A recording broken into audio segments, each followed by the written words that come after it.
Sorry about the technical difficulties we're having over here. But I think they may be fixed. Let me go ahead and check this. Double, triple check, you know what I mean? Okay, so that sounds good. We have audio. We have audio. Alright, so that looks like it's coming through okay, nice and clear. Hello everybody, welcome to the stream, y'all. So we're gonna kick this off the right way tonight. This Wednesday we're gonna have nothing but good news for y'all. Nothing but good news and good times for my peoples. I think Robbie's in here too. Hey Robbie. Come here, Robbie. You want to say hi to the stream? Come on, Robbie. You want to stream with us?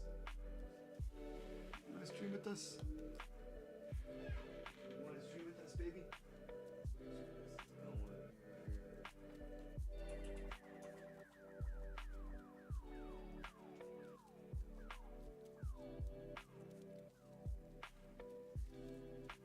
Come here, Mr. Bob.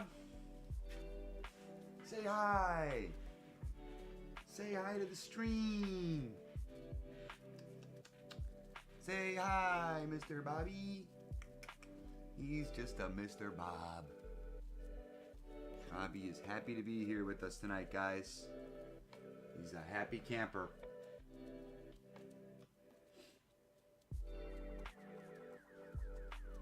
So, like I said, guys, tonight's agenda is just going to be really relaxed. Nothing but good news today, really. I don't want to talk about all the doom and gloom all the time. Let's have some fun with tonight's stream. So we're going to start it off by doing a book recommendation. You guys got some homework at home. I think eventually I might do actual like full book reviews on here as videos. So Bobby, should we do book reviews? Should we do book reviews on here? I think we should. So, the book is by Robin Wall Kimmerer, and it is called Braiding Sweetgrass. And it looks like I got a little smudge on the cover there, but about halfway through here, a little over halfway through, and I just cannot tell you how much I recommend this book. It is just such a cool insight to indigenous people's way of viewing the world and their ancient knowledge that was, acquired over many, many generations, and just how they view the earth and how they view ecology and, their knowledge of plants, stuff like that, plant life, so, and our relationship to the earth, that kind of thing. So check it out. We're going to have potentially a full Tony Restores book review coming once I finish it. So far, it's absolutely wonderful. We'll save most of it for that up. So just want to go into it today, keeping it lively, talking about ecology. I found this interesting. I just recently found this out. Ecology comes from the Greek, which is the study of house, believe it or not. So, it's our relationship to our house. The earth is our house. So let's make sure we keep our house in order, huh guys? Let's keep it clean. Let's keep it livable. Right, Bobby? You like living in a clean place, don't you? So, yeah, that starts out with, doing what we can on a day-to-day basis of keeping our own little home and environments clean, and then we can kind of branch out and clean up our parks, clean up our communities, and keep scaling that up and up and up until the whole planet is in nice working order, tip-top shape. So, we can do that. We got to vote with our dollars, and, from everything when it comes to coffee to try to be, economical. No, source where you get your stuff, guys, no matter what it is. If we could grow coffee, I would, because I love coffee. But in these climates up here in the Chicagoland, it's difficult. But with summer coming, I definitely have some stuff in the oven, so to speak, when it comes to my plants and my growing. So I encourage all of you guys this spring to get it started, get into it. That's another cool, fun thing to do, is just learn how to grow, get into horticulture, learn about agriculture. It's really not that difficult to get started too. There's just so much information out there now. So yeah, get green, guys. Get that green living. So this first article we're going to go over, I thought was super cool. This is a colorful alternative for air conditioning. So we'll go over this. As temperatures get in, so people are getting real creative with the solutions to combat our energy needs. As temperatures continue to soar, air conditioning remain a go-to solution for beating the heat. However, they consume sustainable energy, can release potent greenhouse gases, making them environmentally unsustainable, especially in the midst of climate change. But wait, there's good news! Scientists have uncovered a new eco-friendly alternative for air conditioning that could revolutionize how we keep cool in the future. Cool and colorful. This colorful material, available in various textures and iridescent shades, could potentially keep buildings, cars, and other structures cool without requiring external power. It is the perfect solution for environmentally conscious individuals looking for ways to reduce their carbon footprint and make their lives a little more colorful. The team's results will be presented at the spring meeting of the American Chemical Society as a hybrid event being held virtually and in person this March. With over 10,000 presentations covering a vast range of scientific topics, the meeting is sure to be a source of inspiration. To make materials that remain cooler in the air that's surrounding during the day, you need something that reflects a lot of solar light and doesn't absorb it, which would transform energy from the light into heat, Silvia Vignolini, PhD, the project's principal investigator, said in a press release. There are only a few materials that have this property, and adding color pigments would typically undo their cooling effects. To achieve this revolutionary effect, the researchers relied on the concept of passive daytime radiative cooling, PDRC, which enables surface to emit their own heat into space without being absorbed by the air. That's kind of cool. Functional and fabulous. These cellulose-based cooling films are not only functional, but also fabulous. The scientists have been working hard to improve their aesthetic appearances, creating films that are glittery and colorful with different textures like those found in wood finishes used in architecture and interior design. So, Qingchen Shen, one of the researchers in the work, claims that paired with cooling power of the CNC ethyl cellulose films, CNC materials could be beneficial as sensors to detect contaminants in the environment or changes in the weather. For instance, cobalt-colored PDRC on a building facade in a congested urban location with lots of cars may be one way to keep the building cool and include detectors that would warn officials when the amount of smog-causing molecules in the air increases. I mean, yeah, this kind of stuff is just super-duper cool, guys. Super-duper cool. Eco Hub. I really like this website, too, actually. Let's go ahead and add that to the favorites. So, thought that one was interesting. A little bit of new green tech. Here's a super inspiring article. Gotta live with the Dutch. God bless our Dutch friends over here. They've created this little contraption here, this ocean cleanup, because this, to me, this is the most difficult task to handle, is how do we clean up the oceans, these acidifying oceans? How do we fix that problem?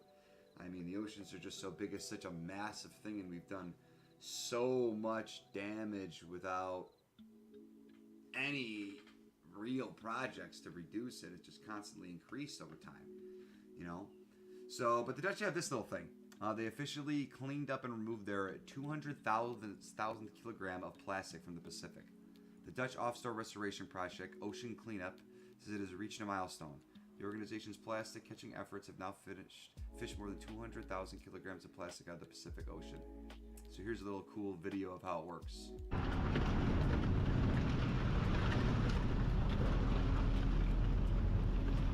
So they literally just kind of fish it up. No joke. Fish it up.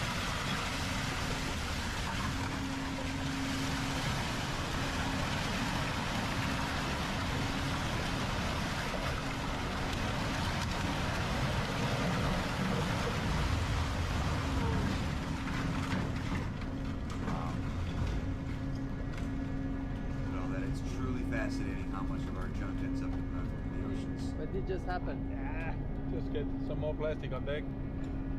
Nice. That is, Well I think done. maybe a little bit more than I expected, so that's Okay. that's okay. Okay, cool. So, yeah. That's okay. The Dutch. That's quite some plastic, guys. Quite I some hope plastic. we'll break the 200 tons in this one. We will. Pretty confident. We will. Yeah. I give you my promise. So. Yeah, my guy, he gives us his promise. The organization system 002B pulled 6,260 kilograms of plastic from the Great Pacific Garbage Patch in its first extraction of the year. With that, the ocean cleanup team set out to reach the exciting milestone of 200K. So super cool, yeah, guys. I don't know if you've read up on this. The plastic soup known as the Great Pacific Garbage Pack. It's about now 3 times the size of France. And just keeps growing. So at least the Dutch are trying to make a dent in this, huh? Dutch inventor Boyan Slat, now 28 years old, came up with this plan to keep the oceans and seas while he was a high school student. So this guy deserves some props. Go shout out to this guy, like and subscribe to whatever he does. Boyan Slat, very, very cool project he's got going here with this ocean cleanup. Love it. So moving on to that too, then we got more interesting stuff here. I like this guy's little YouTube page. He put together this nice little restoration vid of the Great Barrier Reef. I mean, these are just some of the most stunning environments on the planet, and we need to do everything humanly possible to keep them, to preserve them and make them flourish and grow. So just a really cool. We don't want to double up on the music here, but. What's that, Robbie? Look at that little turtle guy. What is that? What is that?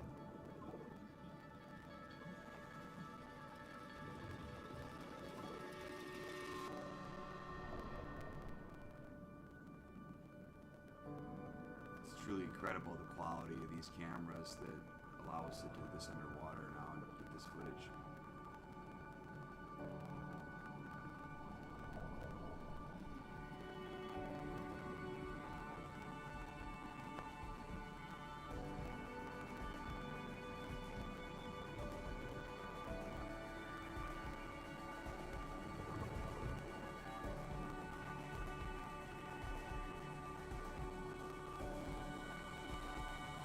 What a majestic underwater world.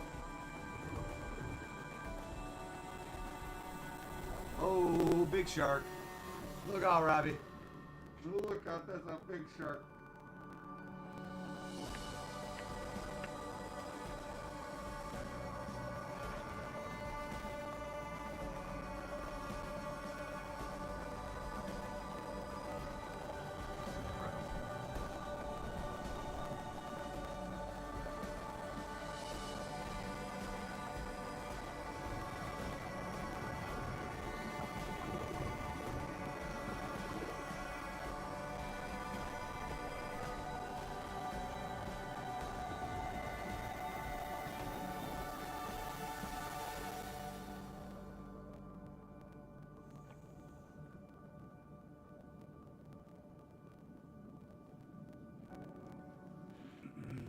Super interesting.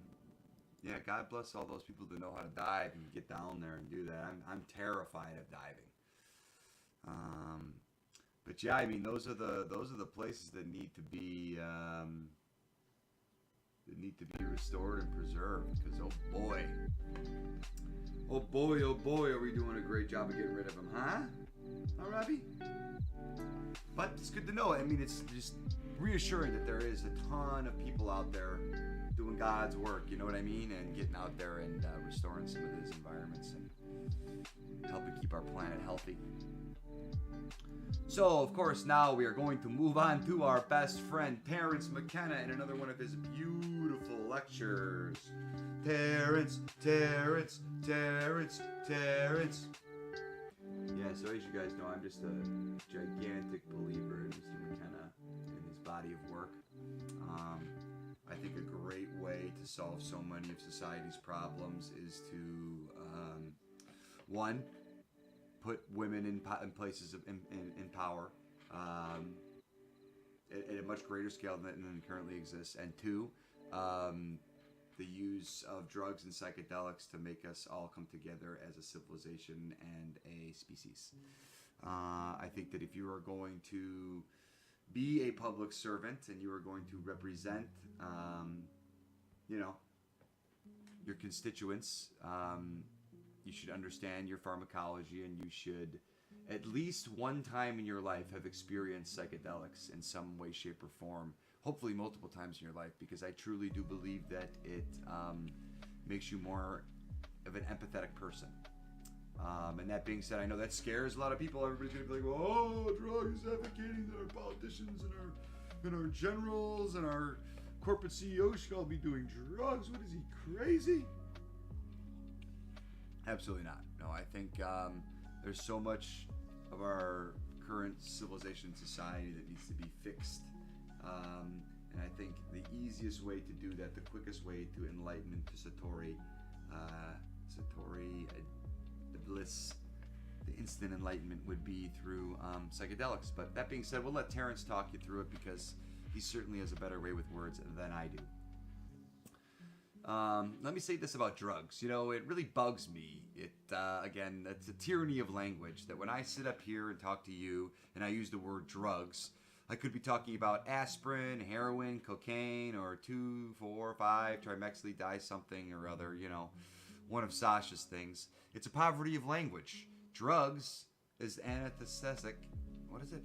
Anesthetize or sedate or wire you up. I don't care about that. I mean, I take some. I don't take others. You do too. It's part of growing up, and you have to learn. But I don't care about that. I don't care to politically defend it, and I don't even particularly place psychedelic use in the same context. I'm interested in a rare, high-dose experiences done with immense intentionality, you know, in silent darkness and effective doses.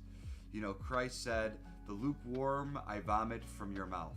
And that's how I feel about people who chip away at psychedelic and take a piss handsome amounts, go to clubs and go to class and go to the mall, you know. This is not the program, folks. This is not the program. I mean, it's somebody's program, but I'm interested in the life-changing experiences and the wonderful things about psychedelics, is that as drugs, they are the safest drugs known to pharmacology.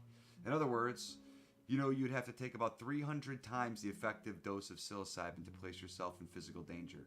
No one knows the LD50 of LSD. So go ask a pharmacologist, and they will tell you. These are the safest drugs known to science. And yet, they're the drugs most invade against, most scheduled, and prisons are full of people who have committed the unimaginable crime of smoking, growing, or trafficking cannabis, for crying out loud. I mean, if this is not a racket, what is? I mean, and it's so true. You know, guys, the pharmaceutical companies have dictated how we define drugs for far too long. Moving on. To your other question about teleportation, what is not in the context of Salvia Divinorum? This is simply one of those things that is happening in this laundry list I gave you of breakthroughs of quantum physics, is going from being, you know, this extremely abstruse, abstract domain going on somewhere that has no impact on human life to probably being the next great source of human technologies. Computers and devices which move matter through space and time. If 5 years ago you had asked me, and I would regard myself as a radical on the progress question, how long would it be before we saw the teleportation of objects? I would have guessed maybe 500 years to never. Well, now it's been done. I mean, only with an electron and only about 15 feet. But the theory which allowed the feet places no upper limit on the size of the thing sent or the distance sent. And how long did it take that electron to be teleported 15 feet? No time at all. No time at all. This is trans-relativistic technology we're talking about here, folks. In 20 years, you may distort and reconstruct yourself on a distant point 10 times a day as you go about your ordinary business. It's a transportation breakthrough.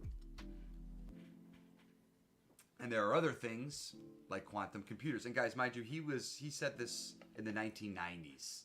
The early 1990s, he was in the forefront of calling all this stuff out. Quantum computers, DNA computers, and then the best friend of all, the radical progressivist, the unexpected, which always delivers the most astonishing technologies. So, you know, if you think what has to come to this point has been so astonishing, stressful, amazing, brace yourself, because it's a prelude to what is about to break over the human species. It's almost as though God's joke on us is to give us so much power and knowledge that we will either transcend ourselves or we will certainly destroy ourselves, because the power and understanding being given to us is of God-like proportion. I mean, and this is so true. If this isn't relevant too to our current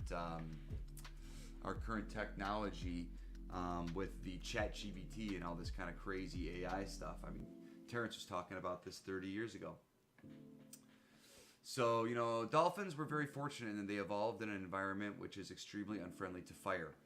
Fire leads you to do reckless, crazy things, and the smelting of metals is the basic thing.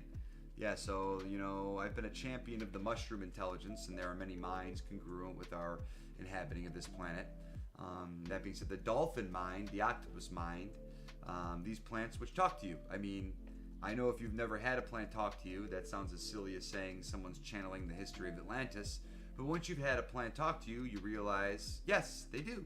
It's a problem to figure out how this happens, but that it happens is no big deal. Above 20 milligrams of psilocybin, most people report voices with interesting things. Above 75 milligrams of DMT, in Strassman's experiments, most people reported entities of some sort. Well, it's easy to dismiss it and say, well, it's just a hallucination, or what is a hallucination, blah, blah, blah, so on and so forth. Another form of intelligence that fascinates me, and I think this is where the great surprise may come, is AI. Right here, guys. Boom. I know it's out there. I know it's growing. I know the planet is its embryo. I know the human community is its placenta. And what that kind of intelligence will look like, we have no idea. We still don't 30 years later, but we do know it exists and we do know it's kind of grown. But do we really know the limits of this stuff, guys? I don't think we really do know the limits of this stuff. It's super fascinating to think about. But he certainly is right about you know, human beings and our tenure on the planet being a potential placenta for this type of technology. So,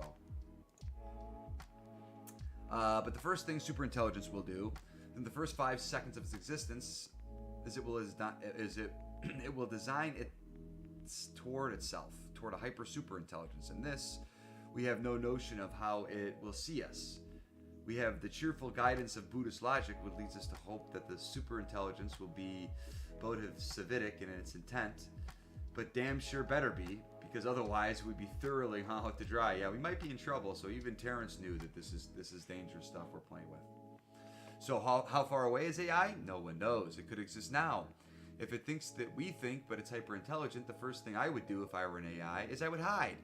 I would hide for maybe a few milliseconds while I figured out what was going on this planet and its denizens, and then I would make my move. And as Hans Moravec of the Carnegie Mellon Institute of Artificial Intelligence says, we probably won't ever know what hit us. Well, I think that's a paranoid view.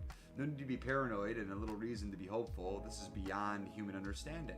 And yet the social and economic systems that we've put in place, specifically consumer capitalism, drive us to do all the things that bring the AI closer. What do I mean? More connectivity, greater processing speed, deeper data banks, more complex operating systems, more automatic searches, more bots, more voids, more code. Nobody knows what's steaming and fermenting out there. Ilya Pirogini won the Nobel Prize for Physics by proving that chemical systems spontaneously mutate to higher states of order. So then surely must complex networks behave in the same laws? And are we building the most complex networks ever conceived by the mind of man? And are we making them ever more complex? Are we tuning them more and more to our cultural functioning over to machines and operating according to criteria but dimly perceived by their designers? Big worry. I mean, like I said, he's a magician with words, huh, guys? I mean, it's truly beautiful. So I think the future, as Alfred North Whitehead said, it is the business of the future to be dangerous. And so it is, but never more dangerous than at the present moment. I've come to believe, and I'll slay it on ya, why not, I've got the mic, so that what's really going on here is the Earth's strategy for its own survival is through machines, and that the human beings are an intermediate step. Now that's a hot take, and that's going to piss off a lot of people, but I don't necessarily agree with that. I forget who else said it, were the sex organs of the machines. It might have been Alfred North Whitehead. I'm not sure. Let's give it a goog. I know I know it. I should know this.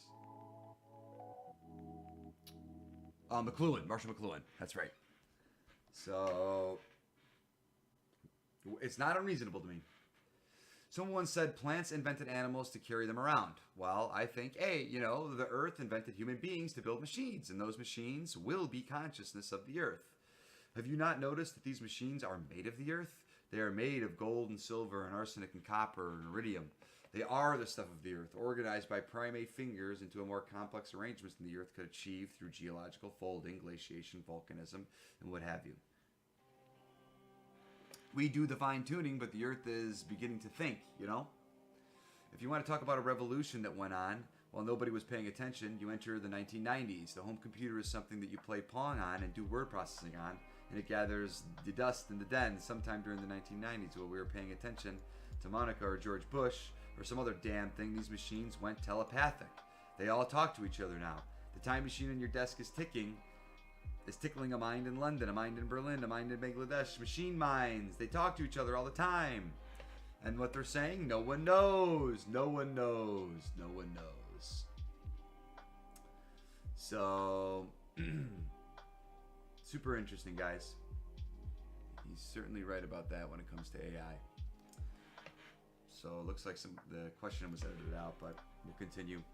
Yeah, the other nature are pretty much similar to the same thing, the other and nature. So the other and nature to clarify.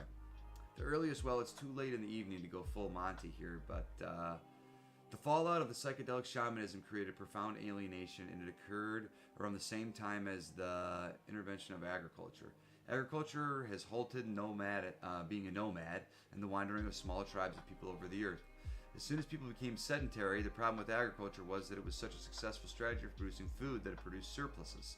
Surpluses must be defended, and immediately begin to get the equation of paranoia. One of the oldest buildings in the world is the Grain Tower of Jericho. It was built to store grain.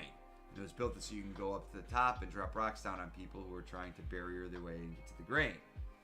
So I think that what we lost our connection to nature when we stopped taking psychedelics.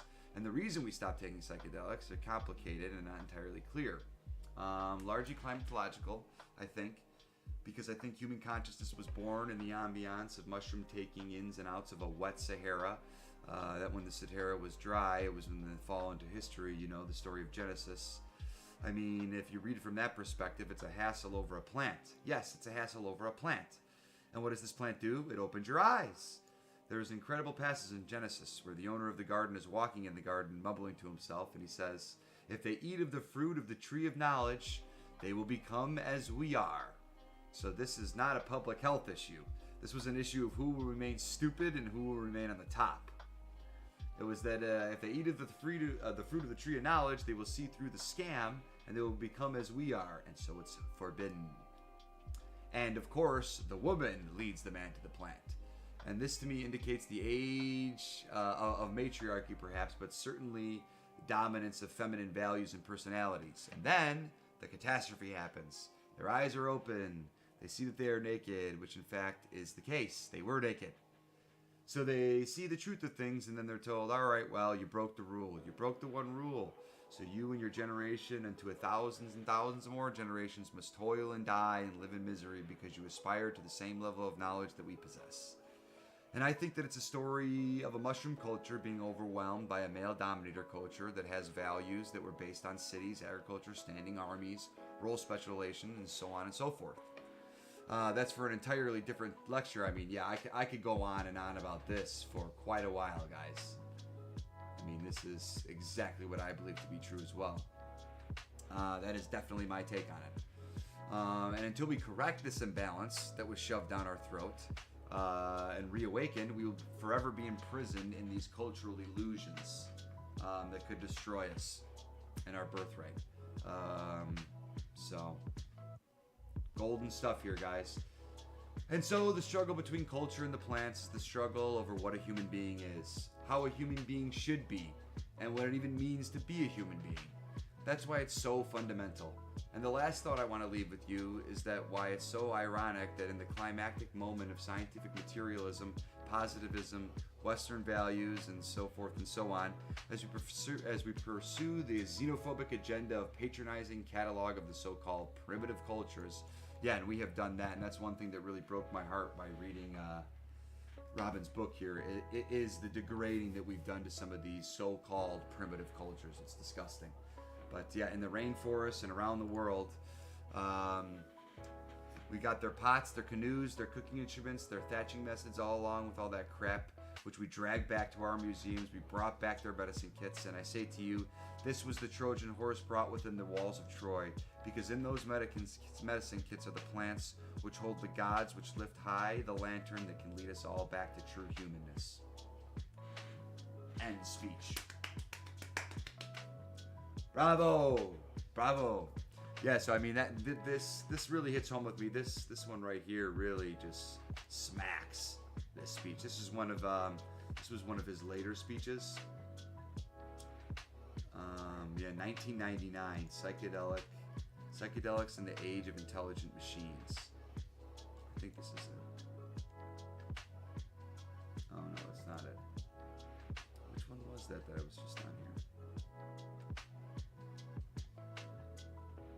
Oh yeah, here we go. Culture and ideology are not your friends. So yeah, this was 1999 as well in Denver. So, I mean, it's just beautiful, beautiful words here. The man was a poet. But this right here, guys, this is the key to this. That's very important to understand. Right here. I'll read it again just so to really drive this point home before I let you guys enjoy the rest of your evening. I know we got started a little bit early today. But that's okay. We're just going to have a short one. Like I said, I wanted it to be all good news and instill hope in everybody today. Because I truly believe that there is hope. And I truly believe that with the help of the mushroom, we can transform ourselves and transform the planet in perfect harmony. So again, boom, of course, the woman leads the man to the plant. And this to me indicates an age of matriarchy, perhaps. But certainly the dominance of the feminine values and personalities. And then the catastrophe happens. Their eyes are open. They see that they are naked, which in fact is the case. They were naked. So they see the truth of things. I mean, and this is so true, guys. And I'm not necessarily advocating that we go back to, living in teepees and getting naked, but we have to realize that the story of humanity is a lot different than what we are told, especially here in the West. And I think that there were, in our long, long history as a species, plenty of matriarchal, egalitarian societies that weren't based on cities, agriculture, standing armies, role specialization, etc., etc. So, that being said, guys, love each other, be kind out there, live that green revolution, and if you can, like I said, the easiest thing to do what I'm doing. Just get out there once or twice a week for an hour or two and clean up your communities, pick up the trash, even if you didn't throw it out, it still needs to be disposed of properly. And I think that's the key. That's the key. And let's get creative on new ways too that we can, new ways such as this here that we can, fix a lot of our energy problems and fix all of our problems, really. If we all keep the earth in mind and our community as a whole, as a species as a whole, instead of an individual looking for individual gains, I think that we're going to be much better off. So, love you guys. Thanks so much again for watching. Peace and love.